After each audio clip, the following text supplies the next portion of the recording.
going on, people? Welcome to United View and welcome to your transfer view, your latest Manchester United transfer news and just whatever's going on at the club. Because actually, to be honest with you, to the back end of this transfer window in January, we've signed our Weghorst.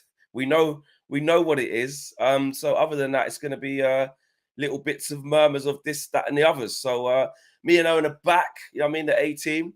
Actually, big up to DJ. Actually, he's part I of was the going to A-team say, too. wow, so some unnecessary shade. No, but in all seriousness, obviously been away a couple of days, and I saw yesterday that KG was back, and I thought, well, I've got to come back because I can't have him saying what he was saying on yesterday's Flex and KG show. He said a lot, saying a lot of things. I tuned in, I saw him there in his hat, and I thought, wow, now's the best time to return when he's saying that kind of stuff. So what was some of the things? What was like the kind of things that made you? I saw him.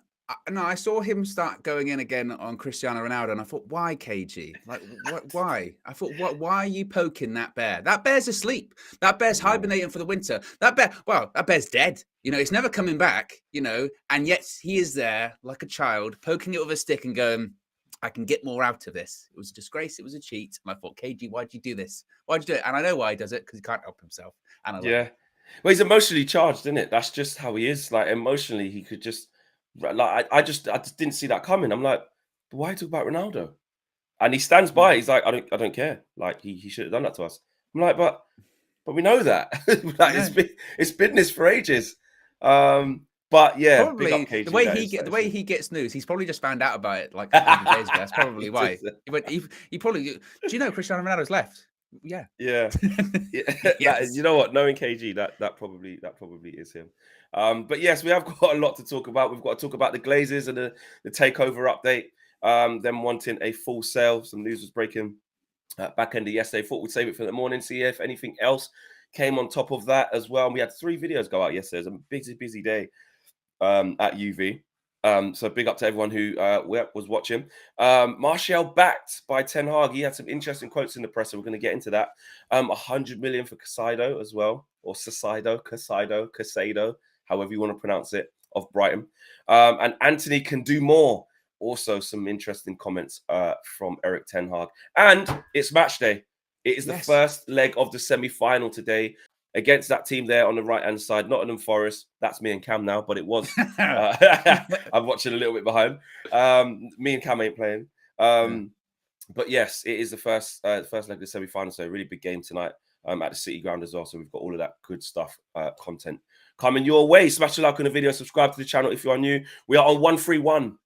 131. Yeah, I did see that is amazing. During the hiatus. 131 before 131. Even though when I said that the other day, the comment said doesn't really work. I said it wasn't my thing. It was Josh's thing. He wanted it 131 before 131, and guess what? We got there. We did. So we did. Congratulations. And that is good. Like DJ says there, big up DJ's been on quite a few shows recently. It's good to have him back in the fold as well. He says big up everyone. LUV says KG is a very emotional guy. Arsenal, Ronaldo, title charge. Got to respect the big man. Big up KG. Let's get through to some of our members. V Cobra member says big up everyone. Tabaslaw says glad to see Owen again. Big up, mate. Steffi Jenkins says KG said what he said. Show Rama says can't lie, I hated the Ronaldo segment yesterday. And Star-Lord with a whole bunch of emojis as well. And KG just says, and KG's just there. Yeah, exactly. And he said, we missed our regular Owen update. So it's all good. It's all love. And Shahil says, hello, Owen. Welcome back. And Divas said, Owen is back as well with the emoji. So big up to everyone. Owen, let's get straight into it. What we got with the Glazers. What was the thing that kind of was back end of yesterday? But let's have our say on it now. Yes, so this came from the Daily Mail saying that the Glazer family search for investment in Manchester United is likely to result in a full sale of the club, with the process set to move to a more formal stage in the next 3 to 4 weeks. To see Flex dying off camera. Sorry, it continues man, I've been really saying, under the weather recently, so I'm on mute when that happens. It get the famous. I remember that in the summer. This has derailed me. Remember in the summer though, when you had a really bad stage of coughing, and every time you pressed the mute button, you would just see muted Flex going like this. And then you come back and go, I think it's a good price actually. Yeah, bro. Honestly, do you know what it is? I think people realize that the work rate you need to be able to do this and travel as much as we do, it really does. And every so often, I was really poorly in Qatar. I'm quite ill at the moment, but yeah, we move, we keep going. But carry on. I'm back on mute.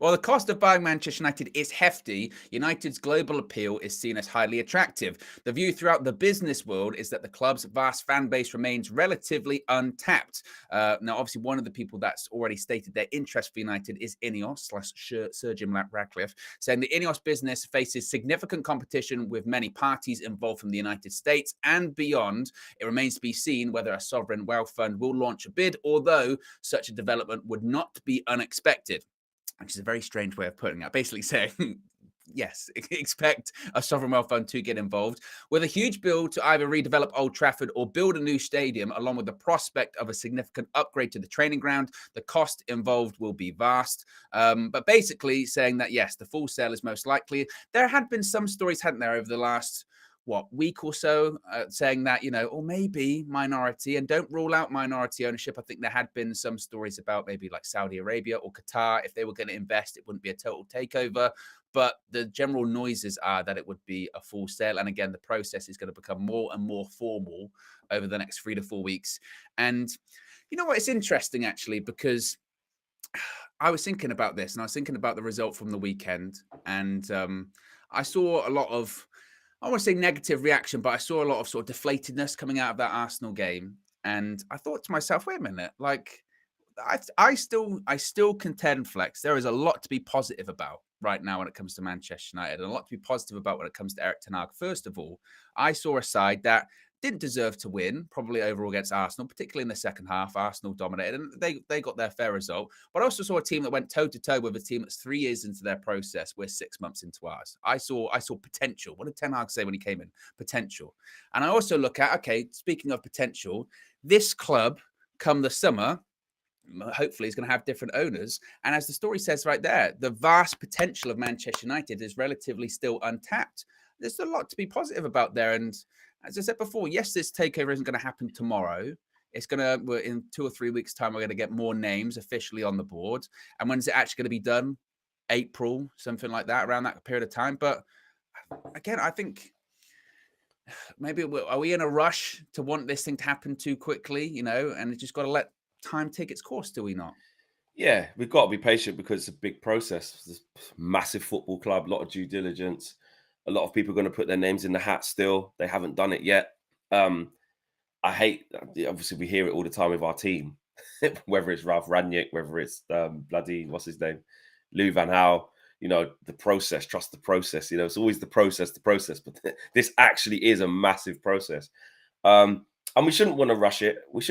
I think that we should be excited, but we should also be very cautious and, make sure that everything, because we're still dealing with the Glazers here. Do you know what I mean? The last thing we want, which won't happen anyway, because we're not in control of it, but the last thing we would want is for the Glazers to just rush and just sell it to whoever they want to sell it to, just because they want to get their money out, and no one cares who comes in, and we're in the same position we were, as they leave the club.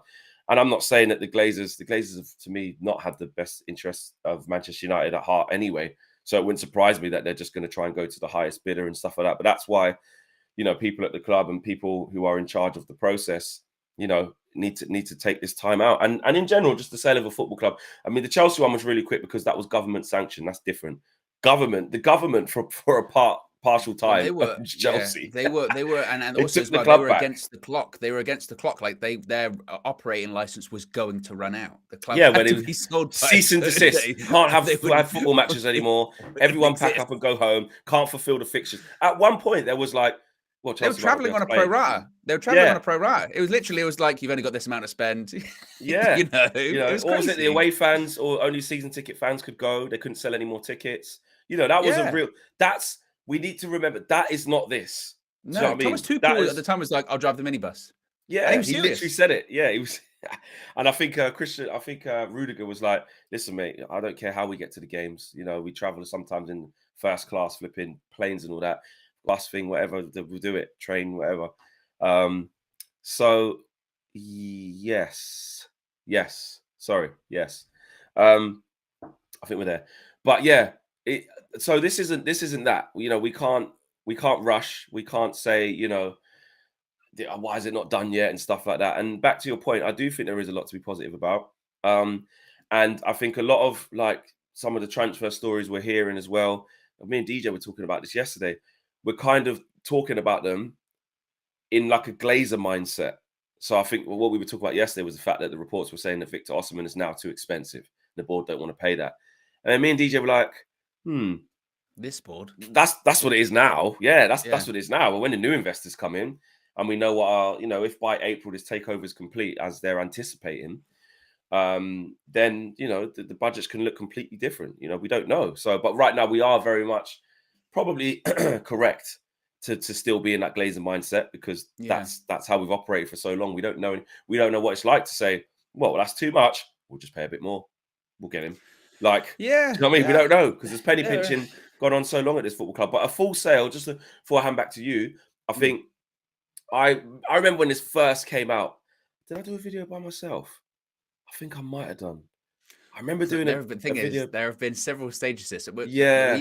We did one, like, again, the season was just starting with the whole Sir Jim Ratcliffe thing. Then when they announced it, no, the one where they did it. You were in Qatar at the time. You did a video solo. I remember that.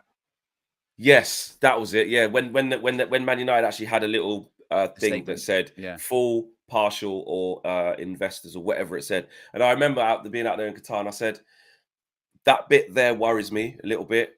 Partial sale or potential investors. But I still came to the conclusion that I thought it would be a full sale. But at that time, obviously now I think we're further down the line, we can see where it's heading. But when it first came out, it was like, okay, we want these Glazers to go. This is the first little round of news. This is the first time they've ever even mentioned the S word. First time ever. First time they've ever said the word sale, whether it be full, whether it be partial. Strategic alternatives. It was strategic. That's another S. Strategic alternatives. Yeah, exactly. Which we know, mate, they're trying to cash in. It's business. They're trying to cash in. Exactly. Yeah, no, it's businessy strategic alternatives. And look, and that bit at the end, because I saw that concern people before, because it said, oh, this won't necessarily result in a full transaction. We're just exploring the alternatives. And again, putting my wrestling hat on for a second, when I saw the exact same statement used and the same line used at the end, which was, doesn't necessarily mean a full transaction, we're just exploring the alternatives. It's because they don't want to appear like this is a fire sale, we're definitely selling, because it drives the price down, of course. They have to appear like, oh, we're having a look. We're just seeing how things are going. That's all they're doing with that. So I think I'd be really, really, really surprised if it didn't result in a full sale, because as the report mentions, it's not, we're not just talking about the money required to purchase the club and remove the debt and all that kind of stuff. We're talking about that. Plus, on top of it, you need to either massively renovate Old Trafford or build a new stadium from scratch. You need to get a new training ground. You need to invest in the academy, invest in the women's team, invest in just infrastructure in general around United. See what you can do with the area that Old Trafford's currently in. Is there any expansion potential? We know it's quite limited as well. Because you compete in, just not even in the country, the city of Manchester. You're competing with what they've got over there at the Etihad campus. So it's a multi-billion pound transaction to purchase it, and then a multi-billion pound investment on everything else. So the Glazers can't do it. Even with minority ownership and investment from outside, that's not enough for what they need. And they realize that. And again, these are owners. They don't like investing. They don't like putting money in anything, let alone if it was someone else's money, because they'd still have to be responsible for it, and they'd still be involved in the day-to-day operations, which ultimately they don't want to do. All they care about is making money for themselves. And I think they see a picture whereby they're not going to be making that much money, considering the amount of money they have to put in. So it's going to be a full transaction. And to your point, that I think there's an element of patience that needs to go into it. We only know one real person that's put their name down, which is Ineos at the moment. There will be more. There will be these American consortiums. Chances are a lot of them will be the people that were interested in Chelsea. There will most likely be that one sovereign, wealth fund that comes in that people get excited about, and they go, oh, look at that. But as I said before, it's not necessarily just about money. It's about strategy. Whoever comes to the table with the best strategy, that's the one I want. Unfortunately, it's going to be the person with the biggest bid that wins this, because that's all the Glazers care about. But 100%, and they got to sell now. They got to, because like you said, they've realised that the only way to take this club forward is to get an injection of cash, is to get sustained investment, prolonged investment to really, really take the club forward, because they have bled it dry. They have taken it. It's gone as far as it can without doing nothing. Now it's going to start losing you money if you don't. Yeah, yeah. Do you know what I mean? If you don't cash in, or you don't, inject cash into it. So I agree. I think it's definitely a full sale. I wouldn't be surprised, because they just, honestly, it's a common theme, and we're kind of fed up of saying it. But when you break down what they've done, like it should actually never be allowed to happen to a football club again. It's not. And this It's is not us now. as Man United fans. We could, yeah, exactly. We can talk about this, because I think fans from outside of, I speak to rival fans a lot, and they're not even bantering; they're just being genuine. They go, the Glazer thing, like, how comes, like, yeah, because I remember when you got Ronaldo, when you got Falcao, Di Maria, you got this player, you got that, you spend way more than us, or you spend way more than this team or that team. And it's not even always their fault, because if I was them looking in, they don't spend time of reading what really happens and seeing our debt. And you're a rival fan, why would you give a crap about that? I don't read about all the cronkies and exactly how much they do, you know what I mean? So I get it, but it's not until, like, when you're a Man United fan, you really understand what they've done to this football club. And like you said, it's not allowed to ever happen again. Like, you can't do that to big football establishments in this country that they are lifelines of community. They're more than just somebody owns it and makes money out of it. Like, they're not like just franchises. You can't just, pick it up and put it somewhere else like you can in the NFL, or you can in the NBA and stuff like that. And again, active legislation has been put in place that the method in which Malcolm Glazer purchased Manchester United is not legal anymore. Of leveraging debt or leveraging someone else's money to purchase a, like I said, a massive sporting franchise isn't legal anymore. And with the analogy we've used before, I think is accurate in that you've got this prime bit of real estate. Let's say it's like Mayfair in London, right? Amazing house. It's worth so much money, but you decide, look, I've got the house, but I'm not going to do any renovations. I'm not going to do any upkeep because I've got it. You've got it for like 15, 20 years. And by that point, it's starting to fall apart. Ceiling's rotting. You've got electrical problems, all that kind of stuff. And you go, I could spend a lot of money doing this up, and it would be and it would look really, really nice. And I could sell it for so much more money if I did it up, but I've got to put money into it. I know for a fact, just because of where it is and what it is, if I put it on the market tomorrow, I'll get way more than I spent on it, because house prices have gone up. And that is essentially Manchester United. They could go through the process of renovating, but they don't want to. They can't be bothered. They know they're going to get more than their money's worth.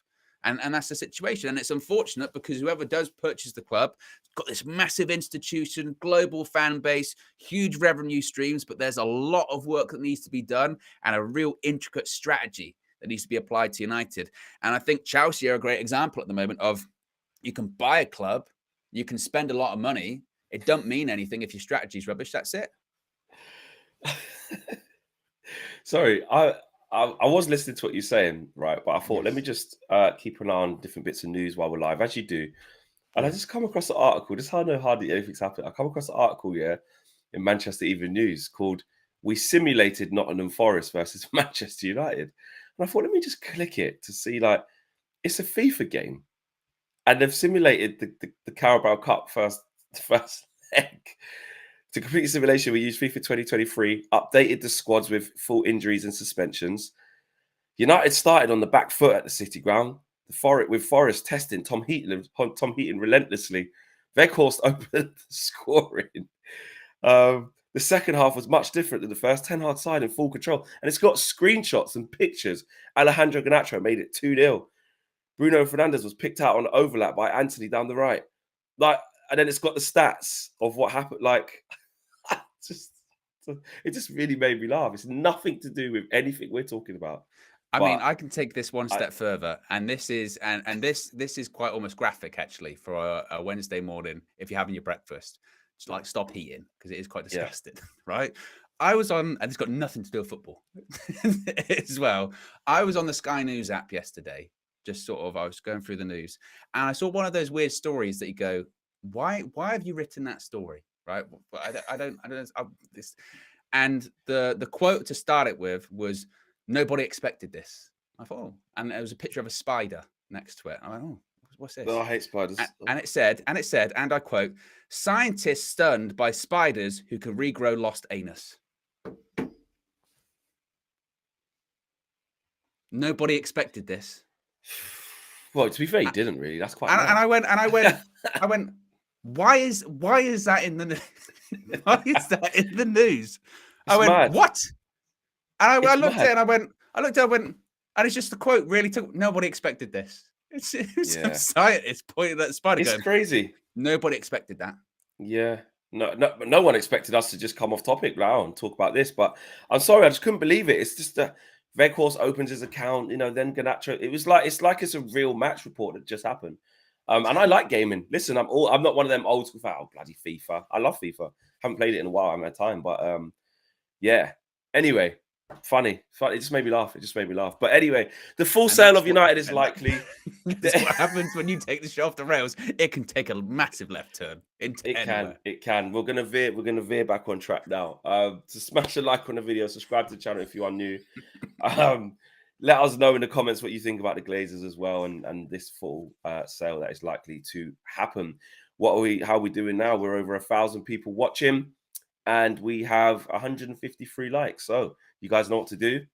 Can we raise that, please? Can we get to 300, please, guys? Let's do that. We're comfortably over 1,000 people watching. Let's get to at least 300 likes. Let's do that. Right, what we got next? Martial backed by Erik ten Hag. This is Erik ten Hag. This is quite an interesting series of quotes. It's a bit of both, isn't it? Yeah. So Erik ten Hag, of course, had his press comments yesterday. Flex covered that. But there's the second half of it, the embargoed part that comes out after 10:30 p.m. And in it, he was asked about Antony Martial being, quote, constantly injured. And Ten Hag's response was very interesting. He said, quote, he is not constantly injured. He is playing games. He continues, he has to work on that, being available. In that fact, I agree. He has to be more available. He can't do nothing for it in that sense. It's sometimes also bad luck. But sometimes you don't know also really the cause, what the reason behind it is. When he is there, he's really important for us because we play our best football when he is available. He has to be aware of that as well. If we want to be successful, we need him. And the first thing is he has to be available. So as you say, a bit of both. To start off with, where he says he is not constantly injured, he's playing games, you go, well, Eric, that is a lie. that is a lie. As soon as I read it, I was like, I went, well, and you know what it reminded me of? It reminded me of, I remember the first time, or one of the first times we spoke to the We Talk Ajax guys, and they said, look, in certain press conferences, if there's a player that's not playing well, or there's an issue, or media are getting onto a certain player, they said he will back him to the point where it gets silly. You know what I mean? Where you go, I don't mind that. I don't mind it as well. I don't mind it, but I saw that quote and I went, yeah, that's one of those instances because you cannot say he's not constantly injured. He's playing games. The guy ain't played 90 minutes this season. But he did also say with it is that is and then, like he needs to work on. Exactly. The second half of it, he admits it. He said because he sort of front loads it with, no, that's not true. And then the second half it goes, he needs to work on it. And he said that you need to be available. And also, have you seen that in business when you have when they say you should have a shit sandwich? Yeah, exactly. So it's like you say the good bit first, then sandwich in the rubbish bit, then end with a good bit. Exactly. And and then like at the end where and look, I think his last quote is completely factual, where he says that when he is there, he's really important. When Martial has played this season, on the rare occasion, or when he plays those sort of cameo appearances, we do play our best football. We've played our best football when Antony Martial plays. We've got some good results when Martial have played, and like Ten Hag says, he's aware of that. So I don't think we should sit here and act like Martial's completely oblivious to the fact that he hasn't played 90 minutes. I don't think we should sit here and be like Martial's thinking, oh, it's fine. I'm sure he's really unhappy with the situation, really frustrated with the situation. As Ten Hag says, if we want to be successful, we need him. But the first thing is he has to be available. And I think, look, with all of this talk about strikers and stuff like that, I think that not that Erik ten Hag regrets backing Martial in the summer, but clearly you could see it in pre-season, couldn't you? Ten Hag put his eggs in the Martial basket, didn't he? Even when Ronaldo was at the club, he said, I'm playing Martial. He played through pre-season and he played great. That's a gamble or backing that maybe hasn't paid off. And, and we need a striker. And whoever that striker is, we've done well considering it hasn't paid off. That's what you're talking about. We haven't, whether it's Ronaldo, and that's not being disrespectful to say he's not a proper striker, but in terms of a player who wanted to be here And also, like Owen just said, that's a player, because he gets touchy with Ronaldo. That's a player that our manager even decided wasn't for him. Didn't want to start him. Yeah.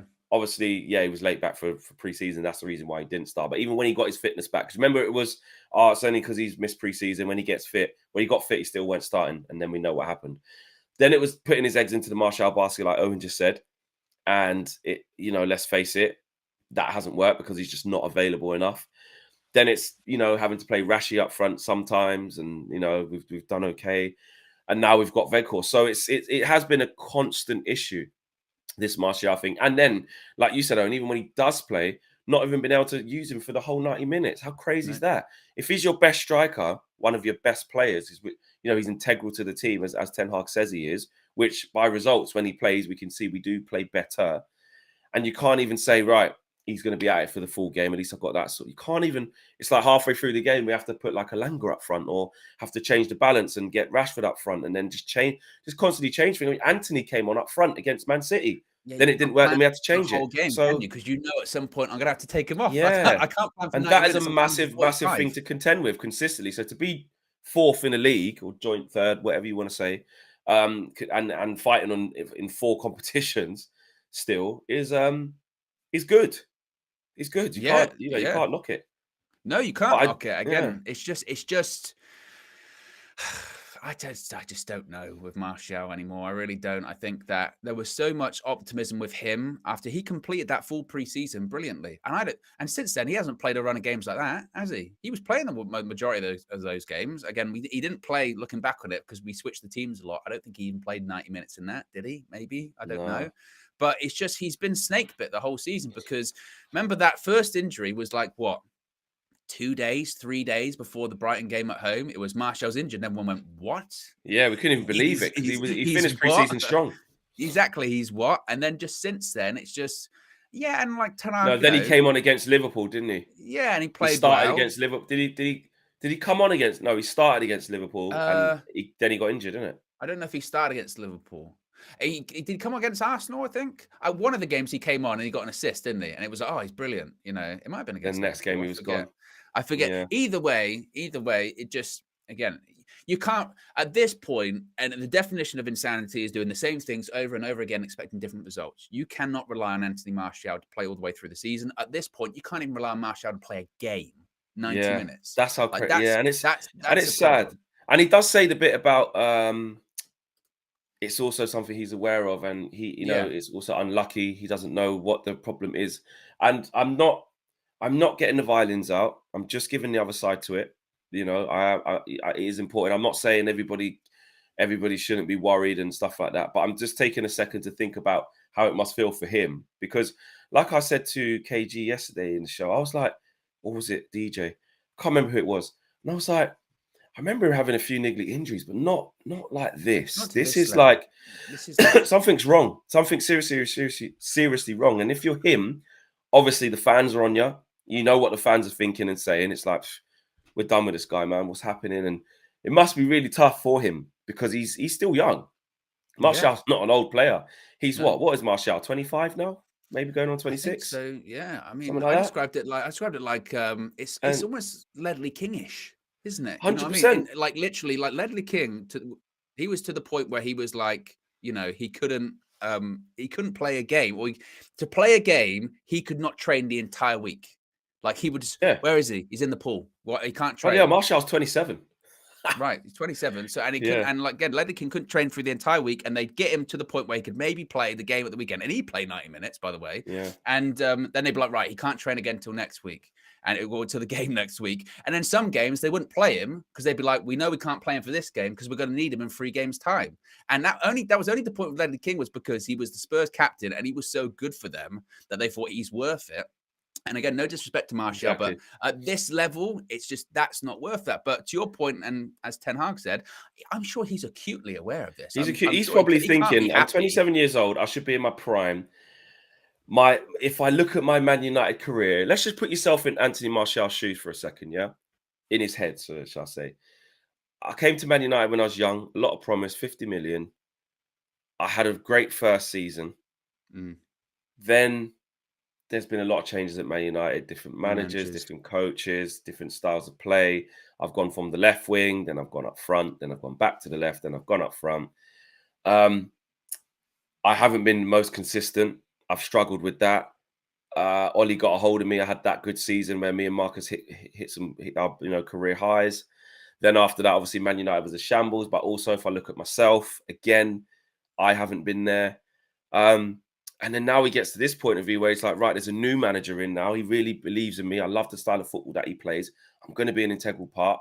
I've got the backing, even over a club legend like Ronaldo. I've got the backing. I'm the guy. I'm injured before the season starts, and then I've never been able to get back going again. And it's now January. That was August last year. That was August. When did the season start? It started earlier, didn't it? Like August 9th or something like that. It started August 7th. First week in August it started, didn't it? Because of the World Cup. And it's like, he must be thinking, he must be just searching his whole, like, what's wrong? How does this keep happening? Then when he has come back, Ten Hag's managing him well and literally calling it out and saying, reason why we're taking him off every 70, 75th minute is because we need him to play in the next game and the next game. And if I play him for 90, he won't manage it. And he still couldn't manage that. There's something going on. It must be actually quite tough for him, away from what we think, because I'm not saying everyone's wrong, but it must be a big stress on him as to why is his body breaking down? What's going on? Can you look at his injury record, Flex? Yeah, let me do that. He's always had little niggly things, but not to this extent. No, I remember Michael Owen talking about his injury issues before, and he was saying when you have that over and over and over again, you get to the point where even when you're playing, you stop doing something because you know that your body's going to break down if you do it. I remember Michael Owen saying, he goes, well, I thought my instinct was to sprint after the ball, but then my brain goes, don't sprint after the ball, you pull your hamstring, and then you're kind of done when you're in that mentality, And I can imagine it's probably similar with Martial at the moment. But it's difficult because it is a balancing act. You do have to think about the player, and I'm sure it's really difficult for the player. And I'm sure he wants to play more, and I'm sure he doesn't want to be injured. But at the same time, you have to think about the team, and you have to think about results, and you have to think that that's not sustainable.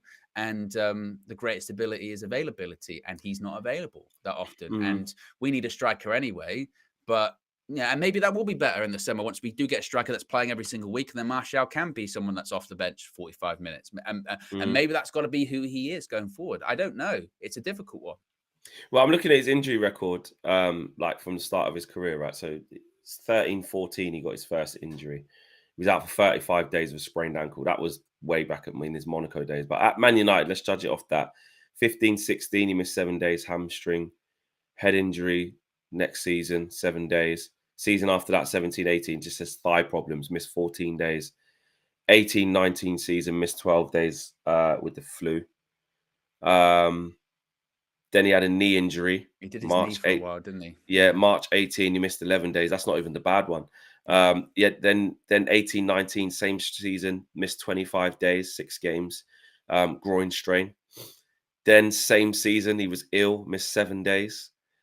Thigh strain, 19-20, that kept him out for 56 days. That's a big one.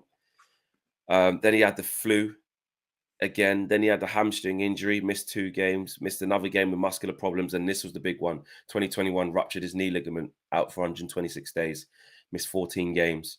Then in 2021, remember that hip? I remember the hip one, had a hip injury. Then he went to Sevilla, muscle injury, missed 3 games. 21-22, knee injury, 9 days. 21-22, fitness, missed 3 days. 22-23, back injury. This was now, missed 21 days, 6 games. 22-23, Achilles irritation, missed 5 games. And the one that's the most recent, actually, no, that's not even the most recent. September 26. So, no, they haven't even listed the one that's now, but 22-23, August, missed 2 games. He had a hamstring injury. Yeah, his hamstrings. Remember the one after Everton was a back injury? That's October 10th. Yeah. Yeah, and it's just like, but going through his history, then it's never been as bad as it has been now. Yeah. Because even through those seasons, it's like been 1 or 2, whereas this season's been like 3 already, 4. And then Tank said it sounds like my work record. Jesus. Yeah. And that's what I mean. People are saying in the comments, bloody hell, like sounds like a Phil Jones thing, or it's this is a lot of injuries. And actually, when you now I'm looking at it in black and white with the stats and figures in front of me, it does seem like it's mounted up. where his body's just doesn't seem to be coping as an amalgamation of Yeah. all these little niggly things, because these things weren't as bad as they are now, but have they got to a point, you know, whereby he's just breaking down. He's just breaking Yeah. down. So That's it. And yeah, it's but Ten Hag unfortunate. has backed him. He has backed him, and we do play better when he's there. But as fans, like you said, we've looked at it and we're just like, when's he going to play? When's he going to be available? And how consistently for? Smash the like on the video, subscribe to the channel if you guys are new. Third story of the day: 100 million Casado. Or super chats. That's the question. Or super chats. It's going to be super chats first, actually. VK says, not to hamper the mood. What Glazers want won't happen.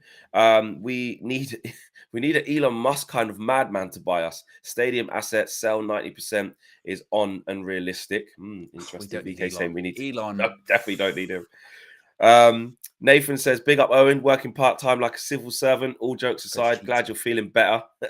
And big up the whole UV family. Big up to you, Nathan. Yes, Owen's a disgrace to cheat. Yes, Ben Chappelle says, how does a spider lose its anus in the first place? Read the article. Well done, Owen. Well done. And Dan Bryan says, surely starting Palestri tonight would spook Antony. Give him a little bit of a rocket. And we'll talk a little bit about that towards the end of the show, actually. And Shahil says, any news on Sancho if he can start watching him? He's not in the team today. He's still not back yet. He's still training with the first team, as Dallo is not back, and neither obviously is Martial. They're all out of tonight. Eric Ten Hag confirmed yesterday in his presser. And Aminor says, Owen, would you rather have Martial or Lukaku now? Bloody hell. I mean, Lukaku doesn't even play a lot of games now at the moment. He's got the same problem, isn't he? He's always injured. Yeah. Neither. And VK says, flex plus Owen equals flowing. Big up, big up, big up. Exactly. Yes, Moises Caicedo. How do you say this? Is it Caicedo?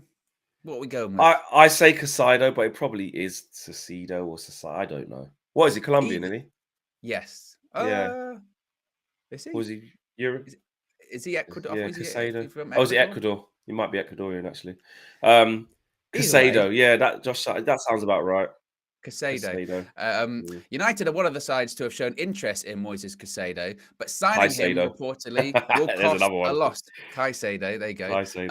The Times are claiming that Brighton have put a £100 million price tag on the midfielder if they are to sell him this summer. The report focuses on Chelsea's reported interest in Caicedo, while United have been long-term admirers of him. 100 million? I mean, that's what's crazy about that, Flex, is that when Chelsea was sniffing around in this window, they were quoted as, was it 75? It was 75 million. Yeah. How does he get more expensive in the summer window? Oh, it's pathetic. Listen, the same thing with Basuma, and I know he only went for 25 in the end, but it's like these players do well at Brighton, yeah? And there's this automatic thing like they're the best thing since sliced bread. It means they're 100 million. They should play in the top 6. I'm not saying Caicedo's not good. He is good. But I've seen it all the time. It's just inflated prices for players who do well at clubs like Brighton, who I think are a fantastically well-run club. They get what they want for their players. Do you know what I mean? No one bullies them. No one just comes in and takes their players. They did it with Cucurella. They did it with Ben White. They didn't get loads and loads for what's his face for Bissouma, but they did it with him. And they're looking to do the same with Caicedo. Obviously, the Trossard thing, even though his relationship broke down, I still got nearly 30 million for him. Do you know what I mean? It's not no joke money for a player who doesn't want to be there, and it broke down. And I think he might have been going into his last year soon. So, yeah, there was a lot going on there. So for me, this Caicedo thing for 100 million, no chance. He's not worth anywhere near that. He's a good player. He's a good player. That's it for me. Like he's not a world beater. He's just a good, steady player. And you mentioned the names there: Cucurella, Ben White, Basuma. Let's say those 3 names. That's almost like the law of averages of only really one of those players in Ben White, you would say, has really been effectively been able to make the step up. The rest of them, the jury's still out on both of them at their respective clubs. Cucurella, I've got friends that are Chelsea fans, and they're like, we massively overpaid. It's been average. 60-odd million. Even when he went there for 60, I was he's not worth that. They're like, is he? Basuma's been crap. Is he that good? Exactly. When I say that, everyone says, "Oh, it's because Spurs are this and Spurs are that." Mate, you can't even start over Højbjerg and like skipping that. Like he's not, and when he's come in, I know, different team and all this. He's good. I said it even at the time. I said he ain't that good. He ain't that good. Like exactly, you know what I mean? He ain't that good. Exactly. And then, so again, you look at Ben White, he's done well at Arsenal. So he's been able to make that step up. So who's to say if we were to sign him for that inflated price, the pressure that'd be on him anyway, because one, you're a United player and you're a United player with that kind of price tag. Is he even capable of making that step up? We don't know. Exactly. We can know, do man. we can do better business than that. And maybe that might be clipped and that might be, see, you're proven wrong in 2 years' time when he wins the Ballon d'Or and you'll be like, oh, Owen, laugh, blah, blah, blah. But Or he comes to Man United and does well. but for 100 million. But like Yeah. the point being is that, you know, we can do better business than 100 million on that midfielder. Let's face it. I mean, I hate to go back to FDJ, but like 100 million quid will get Frankie de Jong at United, maybe, if we're in the Champions League. So why wouldn't you go with that? Why would you go? Why would you go down that route? It just doesn't make any sense to me. Or 100 million and a little bit more, you know, could get you, I don't know, like a Kimmich or something like that. That's like, do you know what I mean? Like, come on, man. Like, you, for me, yeah, because what happens is Casado played good against us. Remember when Brighton slapped us up last year? And we were linked to him before he went to Brighton for like 2 million. Exactly. And then it just sticks of, that's why we should have got him. Let's get him. He's linked with Man United. 100 million, my ass. And also, I'm saying Man United should be going out there and finding the next one of him that does cost 10 million or whatever. Why can we never do that? That's something we've got to get better at. And I think, look, you look at Malacia, obviously we've got Ericsson on a free. Who else are we looking at? Martinez was reasonably priced, but I mean the real unearthing them gems. Like, where is that? Why can't we? City even managed to do it. They got Julian Alvarez for like, how much did they get him? And we were looking at him, I know, but what was he? 25 million, something like that. Well, and also as well, it's about finding the right deals at the right time. You know, you look at players that are going to cost like, you know, 60 million because they've got a couple of years left on the contract, or, you know, you time things right, you know, and again, that just screams past mistakes by United. A couple of years ago, we'd have done that. We'd have gone, he's playing at the Premier League and people want him, so we're going to pay 100 million for him. You guys, is he that good? And they go, we don't care. We've got him. Just get him. Yeah, exactly. And I can't see with all of this talk about how involved Erik ten Hag is now in their recruitment process, I just can't see him signing off on something like that going, 100 million for Casado. He'd be like, no way. No way. Yeah, and rightly so. It's just not the one. I in my opinion, again, I think he's good. That's it. He doesn't blow my mind away. I think he's good in a good Brighton side, plays good football. Would be interesting to see what it would be like if he made the step up, but I'm not 100 million curious. Yeah, if you cut it in half and you said 50, you go, yeah, exactly. 100%. And it's like, even that, it's like, well done, Brighton. Bought him for 2, sold him for 50, job done. 100 million. Come off it, mate. No chance. Not for me. Chance. Nowhere near the level. So I agree with what you're saying there. That can't be true. And if it is, we should still stay well away from that. Yes, you know, indeed. In my opinion. We are at, where are we? Let's have a look. We are at 287. So we're nearly at 300 likes, but we're at 1,300 people watching live, over that actually. So can we get this to 400 now? Really, I should just round it off at 5, but I know how you guys are. You don't always click the like button when we ask. So let's go to 4. Could we get 400, please? Now we've got a couple of hundred more people watching live than the last time. And we're all good for super chats. They've all been read out. Let's read out some of the members' priority chats, actually, because remember, if you do join the membership, you do get your priority chat. You get your exclusive content, your behind-the-scenes footage, your badges, your emojis, etc., etc. Show Ramen, all been a member for a long time now, says Napoli got players like, I cannot pronounce that name, Kim Min-jae and Lobotka, for half the price of Antony combined. That is can you pronounce that? What? Kvaratskhelia? Is he the midfielder? Yeah, I've seen him play, but I can't say the name. Yeah. But anyway, him. Tabislaw says, like, share, subscribe, and join the members club. And FH did it, says Ahmad is hooping. Ahmad is playing really well. It's gonna be really interesting to see what happens with him going forward. Where, you know, the next season, can he come in? VK says any United targets start at 100 million. Yeah. And Steffi Jenkins is saying it's Kai Say Do.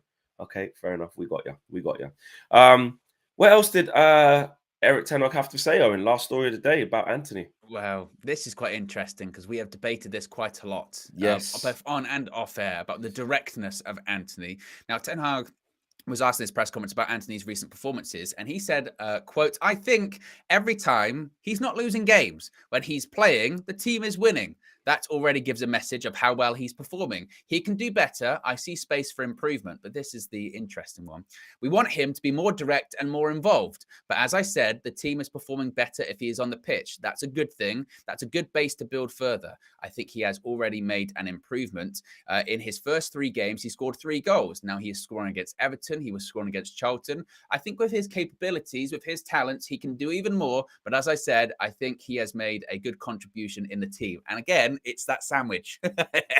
It's that Perfectly sandwich put. of it's that Perfectly sandwich of yeah, he's playing well. The team's winning. When he's playing, the team's not losing, so that's good. A little bit in there just goes, yeah, we wanted to be more direct and more involved. The team's winning.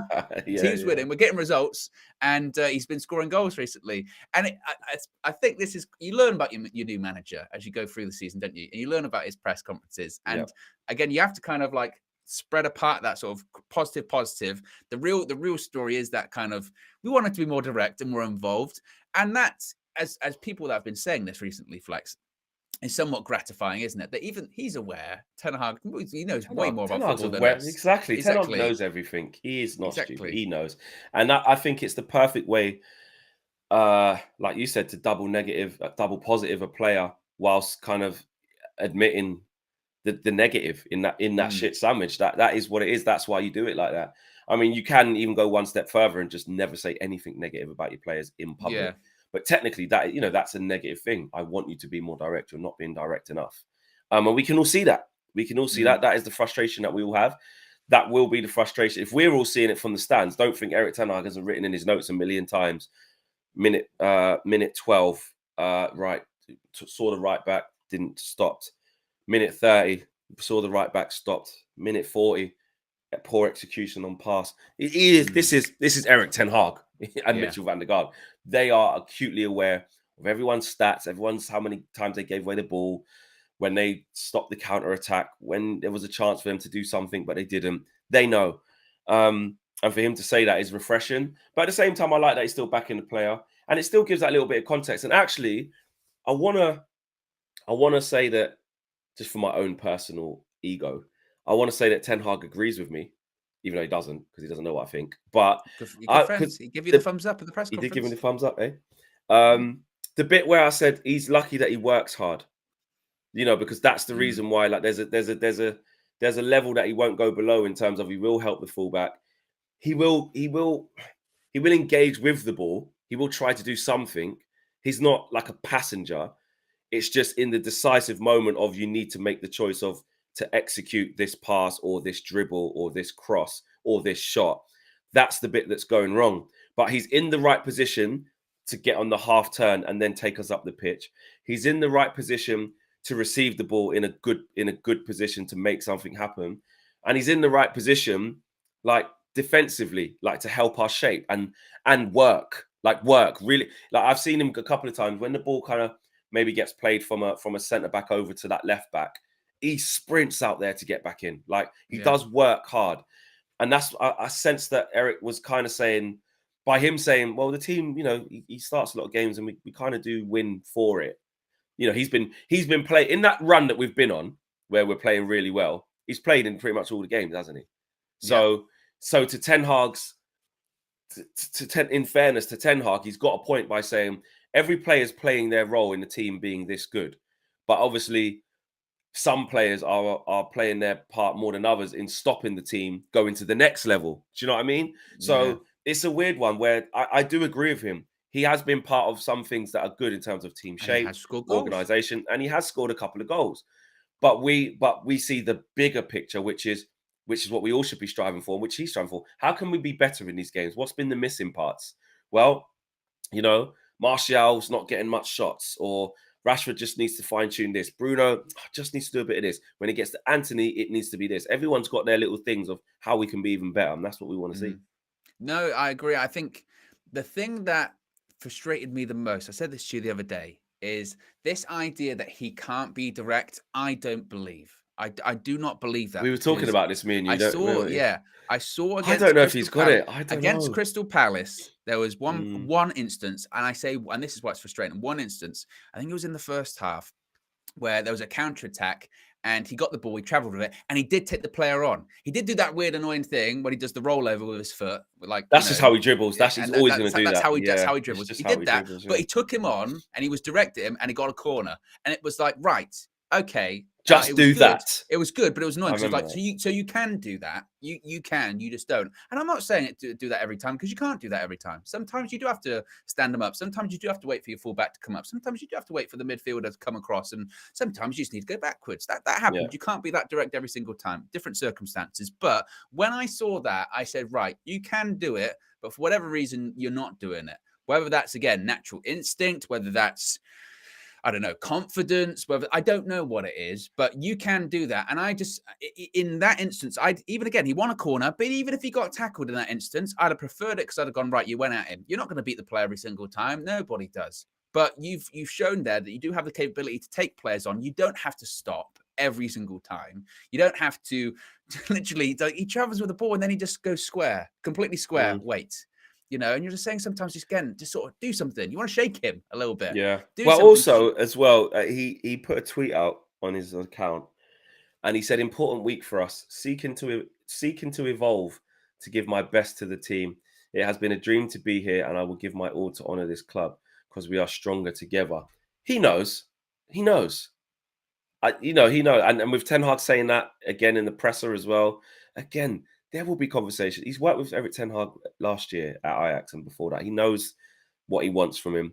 Eric Ten Hag also, if you've worked with a player before, you almost can go in on them a little bit harder, because they know you. It's not like they're just only starting to get to know you, so they might take it the wrong way. Nothing that Eric Ten Hag does is going to surprise Antony, because he knows already what his demands are. If anything, it's going to go up. No disrespect to Ajax. It's that bigger club, bigger pressure, So I think that him putting that up as well, that bit where he says, "I'm seeking to evolve, to give my best to the team." There's something in that. That's him saying, "I know I'm not where you guys want me to be. I know I'm playing a little bit subpar. I am aware of it. I'm really trying. I'm really trying." And that, do you know what? I do give it to him. He is trying. He is trying. Yeah. He tries to do the pass of the outside of the boot. He tries to do that shot when he cuts in. He tries to cross it, or maybe he doesn't try to take on his man all the time. I'll give him a cross for that one. But he's getting the ball and rolling this. He's trying to do stuff. And I almost think, although he needs to do stuff quickly because he's got quick feet, he probably needs to think slower but more clearly. Yeah. He's probably giving himself too much options. He look. I always say about Martinelli, I say you shake, he's a bit like a bottle of fizzy pop, and you just don't know really what's going to happen. And it's like, that's how I see Antony a little bit. Although Martinelli is more direct in a different way, it's like he's probably got 5 options that he can choose, and he's just, in the moment of really being too quick, he's like, should I pick option 1? Should I pick option 3? Should I pick option 2? Or should I pick option 5? Actually, I might pick option 4. It's gone. It's gone. Do you know what I mean? So he's aware. He knows. And like you said, it's almost like the tricks. And I have no issue with him doing the tricks. I don't want to stifle anyone's character or personality or anything. I really don't have an issue with that. But you feel like sometimes him doing that is almost his method of trying to take a breath, of trying to figure out what he's doing. He's just, I'm just going to do that for a little bit. What I think what I'm going to do, and like you said, sometimes it is just maybe, just again, just be a bit more direct. And he will, because I don't think he's going to be at that level of like a Robin or even a Mahrez, whereby he can be one-footed and get away with it. He's going to have to work on his right foot. Like he's just going to have to, because he's already predictable. Even look at Saka. Like Saka can, and this is the thing, I was talking about this with a friend who used to play ball as well, and he was like, he said to me, he hasn't even got to be great on his right foot. Just be able to just knock it past someone, because you've got the speed, and stand it up. Stand it up or flash it across. Like just like you said, have the option. Make the defender think he could go left here. He's not just going to go right, or the defender's right and cut in. He's going to take me left. He's going to take me down the line. And just keep them guessing, because like I said, if you want to be like Robin, if you want to be predictable, you have to be unstoppable. And, he isn't at the moment. He's very predictable. And yeah, that's that. To finish off though, because we won't speak before, obviously we'll do a road trip later on and it's game day. Yeah. What's your thoughts on the game tonight? What should the starting 11 be? How strong do you think he would go, considering you know, we are a bit jaded and a bit tired, but we know how important this game is. And Eric Ten Hag won't be going, I'm just going to throw Kobe Mainoo in because it's this is the first leg of the semi-final and we need to get a positive result. Yeah, well, this game has priority over the game at the weekend. I think exactly. We've got Redden at Old Trafford, so I think he'd rest and rotate for that one. So I think he'll go relatively strong tonight. I mean, I wouldn't even almost be shocked. That team that played against Arsenal, maybe just put Casemiro back in, same. and maybe that's what he'll go with. I wouldn't be shocked, honestly. I know that you would say maybe you need more rotation, to your point, because we've been played so many games, but I think that rotation will come at the weekend, so I wouldn't be surprised by that. I would hope that we can get a decent lead, and then next week when it is at Old Trafford, you know, not that you rotate them, but you're more comfortable because you're at home and our home form has been really good. And I think it's important to get momentum back going again. We've had a couple of disappointing results, and again, I was thinking this last night when I was laying in bed. I was thinking, you know, just like things. We drew against Palace, and we lost against Arsenal, but things still aren't bad. Like we're the only English team in 4 cup competitions with our squad. And from where we were last season, it's probably a bad thing that we're in all 4 because we probably can't cope. But we are. It's good. It's good. Yeah, and from where we were last season, we're talking about, you know, a real good possibility of finishing in the top 4 and winning the trophy this season. Before the season, we were just saying style of play. You kidding me? 6 months in to a guy's tenure, like there is something there clearly. And as we said too at the beginning of this season and throughout it, there are going to be setbacks. There are going to be tough moments. You don't win every game. But at the same time, I from the setbacks we'll learn. And again, that Arsenal game, I keep going back to it. Like, we probably deserve to lose that game, but we went toe to toe with one of the best teams in Europe at the moment, best team in the league. Yeah. Again, that's all right. And this season, and this season, you can clearly see. Obviously, we have dominated at home, beat Arsenal, beat Liverpool, beat Spurs, beat City. You know, who else have we got to come there? We've got Chelsea to come, and then we hopefully we complete the set and beat them all. That would be a really good one to say we beat, because our home form was, everyone was coming to Old Trafford having field days. You know, so that's the first thing. And I do think the big games away from home, we're not there yet. You know, we've seen it against City. We matched Chelsea, a poor Chelsea, but still couldn't quite get over the line. We matched for large parts a fantastic Arsenal side, couldn't quite get over the line. Obviously, we've got to go to Spurs. We've got to go to Liverpool later on in the season.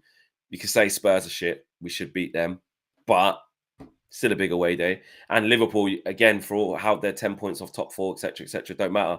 Going there and winning would still be massive for us to lay down that mark. It don't matter how poor they are. We haven't done that in so long. And people still don't win many games at Anfield. They've only lost a few, you know, and those have been really eyebrow raising, you know. Yeah. So I think that's what I've taken from this year, which is why we're not in a title race, which is why, you know, we're still just steadily going. Those big, massive games away from home are a bit beyond us. Even just away performance in general, we're still trying to. That's why we said ask us at the end of January. The answer's no. It's nearly the end of January. Exactly. And tonight, another a tough away trip. Hostile atmosphere, under the lights, City ground. It's a semi-final for Nottingham Forest. And they're in a. They can't say they're not in a relegation fight. They're not as much as in it as they were, but their primary thing is to still stay in this league. But they've done really well. They're playing confident, especially at home. They give anyone a game. I've watched them at home against, they beat Liverpool at home. I watched them against Spurs. They didn't deserve to lose that. Who else have they played at home? They played Chelsea. Did they play Chelsea? Well, the thing is again, it's like they've got if you give them something to hang on to, they'll get a real hostile atmosphere going. And that's the key thing is, show your quality, get a couple of early goals or an early goal, settle it down. And just, again, don't let the crowd get into it. The unfortunate thing is that's what we kind of do away from home. We do let the crowd get into it. So it's going to be interesting. Very interesting. Yeah, it is. Yeah, they drew with Chelsea at Forest, So they've had some big, some big performances. Actually, early in the Carabao Cup, they knocked out Spurs there. Do you know what I mean? So it is what it is. We have to be on it. We have to be ready. And we have to be prepared for this game. So smash the like on the video, subscribe to the channel if you are new, guys. It is match day. You get your match day content, which means you're going to get your road trip, you're going to get your match view, you're going to get some stuff from down at the ground as well. And hopefully we can have one foot in the final by doing half a job tonight and not leave ourselves with a bad result and too much to do at Old Trafford. Two opportunities to beat Nottingham Forest to get to a final, which would be absolutely massive for this squad. I hope we can do it. I really hope we could. It'll be so. What was the final score for Newcastle? 1-0, isn't it? Yeah, 1-0. 2, yeah, 1-0. Yeah, you just want to just leave there with a win. If you can just nick a win, you know, or if it's a draw, fair enough, then you're fine. But not fine, but you know, you're still in a decent position. But if we're losing going into that, Yeah, it's because you always look at Newcastle, you go, they won 1-0, and then you go for St James's Park. James's Park. Yeah, you know, Not really many people are going to give them a chance there. Exactly. So if we can nick it 1-0, yeah, then great. But don't lose the game. That's what I will say. I know people just say it's Forest. We should be doing this. We should be doing that. I'm kind of worried about tonight. And I know everyone says that's a good thing because of the flex judge and all that. I think this is going to be a really, really tough game. And I do worry about how tired we are and the energy that they're going to play with, the intensity under the lights. I think we're going to struggle at points tonight. But here's for a positive result. Here's for a positive result. Take care, people. We will see you again later on today with all that matchday content. Take care. Peace.